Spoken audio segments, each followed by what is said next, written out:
Lately, I caught myself doing something that kinda alarmed me. I was scrolling, and I genuinely couldn't tell how long I'd been doing that. I looked up and felt this strange emptiness. I felt sealed inside my own little world, but not in a good way. So here are 3 things that actually helped me come back to myself.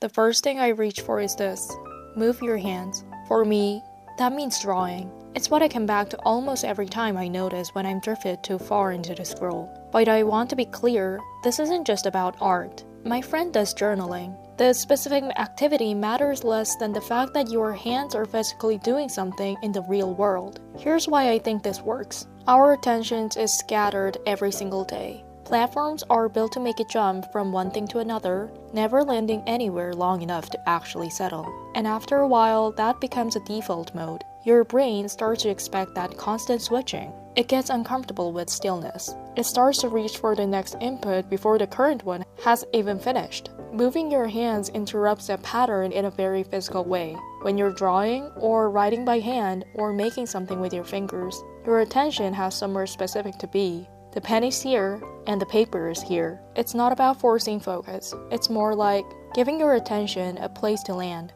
A real, tangible, physical place that exists in the present moment, and not on a screen. I noticed this most clearly the first time I sat down to draft after a long scroll session. I had this urge to check something, the feeling that I should be doing something more stimulating. But after a few minutes, something settled, and I started to focus on the thing that I'm doing right now.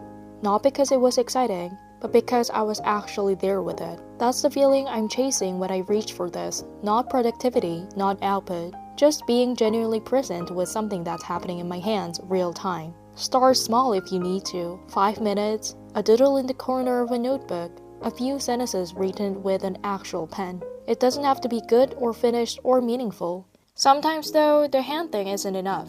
There are days when the fog is thicker.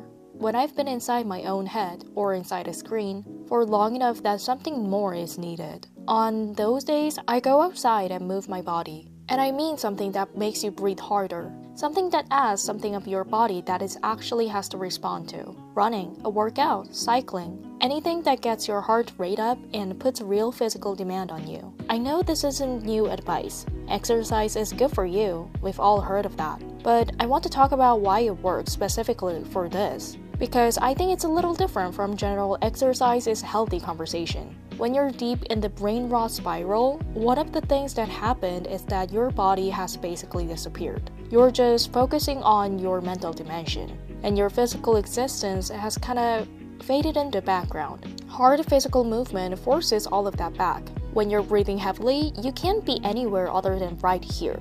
Your lungs are demanding your attention. Your legs are telling you exactly where you are. The ground under your feet is real and present and undeniable. You don't have to practice being in your body. Your body makes you be there, whether you want it to or not. I've also noticed that the time after a hard workout is something of the clearest, quietest mental time I have. Not tired in a foggy way, clear in a way that feels almost rare. So on the days when just drawing isn't enough, I go out and make my body work, and come back different when I left. This third one is harder, and I almost didn't include it because I know how it sounds. But I think it's the most valuable one, so here we go. Third one is coming back to your breath. I know it sounds cliche, but here's the thing about breathing. It's always happening, right now, while you're watching this, but we almost never notice it. It happens in the background, invisible, unacknowledged. And I think there's something almost poetic about that. The most constant thing in our lives being the thing we pay the least attention to. When I've been deep in the scroll, coming back to my breath feels almost impossible at first. It's so quiet and so slow, so utterly uninteresting compared to everything the algorithm was just offering me. But you don't have to sit in a perfect meditation posture. You don't have to do for 20 minutes. Just notice for a moment that you're breathing, feel the air come in, feel it leave. That's actually enough. The racing quality of your thoughts slows down. You start to feel the difference between your mind and the content that was feeling it. A difference that's easy to lose track of every hours of consuming. I keep coming back to this one because it's a practice that the most reliably reminds me that I exist outside of the content. That there's a person here, beneath all the scrolling and the noise. That's worth a few uncomfortable minutes. I want to tell you about what's been on screen while we've been talking. This is a piece I've been working on, and I'm glad to say that I made it in exactly the spirit we've been discussing today. Line by line, slowly, with my full attention on each small mark. Not thinking about how it would be received, or whether it was going well, or what came next.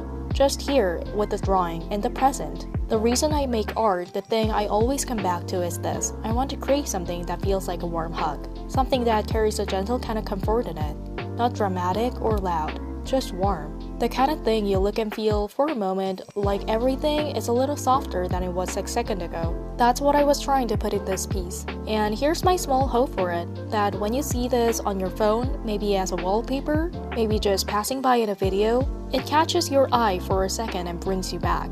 Not a message or a trend, just a feeling, a quiet, warm, human feelings that says, you're here and this moment is real, and that's enough. We spend so much time on our phones. I don't think that it's gonna change dramatically by this video, but maybe the things we look at on those phones can do something a little different. Maybe they can remind us, even briefly, that there's a world outside the screen that is worth coming back to. That's why I paint, and that's why this one matters to me. So those are the 3 things I keep coming back to. None of them are revolutionary, or none of them will fix everything.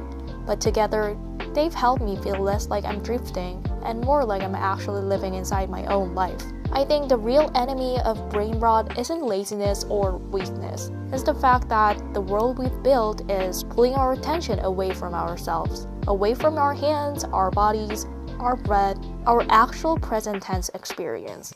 And reclaiming that attention is one of the most important things I think we can do right now. Not because productivity matters, or because you should be optimizing your focus, but because you are in there, behind all the noise, and you deserve to actually inhabit your own life. The drawing you've been watching me make today was made in that spirit, slowly with full attention as a small act. I hope it carries some of that feeling when you see it. If this resonated with you, if you're someone who's been feeling that foggy and drifting away, I'm glad you were here today. This channel is a place I'm building for exactly that.